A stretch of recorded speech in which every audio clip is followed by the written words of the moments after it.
Gövdəyə bitişik köklər ilə gövdədən çıxan köklər eyni köklərdir. Biz bilirik ki, bitkinin vegetativ orqanlarından biri də kökdür. Kökün 3 növü var. Əlavə kök, yan kök və əsas kök. Bu sadaladıqlarım kökün təkamül cəhətdən meydana çıxma ardıcıllığına uyğun gəlir. Əlavə köklər gövdə və yarpaqdan çıxan köklərdir. Əsas kök rüşeyn kökçüyündən başlanğıc alan kökdür. Yan köklər isə həm əsas, həm əlavə, həm də yan kökdən, yəni kökdən çıxan köklərdir. Gövdədən çıxan kök dedikdə əlavə kökləri nəzərdə tutmaq lazımdır. Gövdəyə bitişik köklər dedikdə isə həm əsas kökü, həm də əlavə kökü nəzərdə tutmaq lazımdır.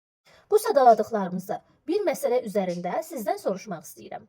Toxum ilə çoxaldılan bir bitkinin kök sistemində cəmi 30 ədəd kök var. Əlavə köklərin sayı 12 olarsa, gövdəyə bitişik köklərin cəmi yan köklərin cəmindən nə qədər az olar?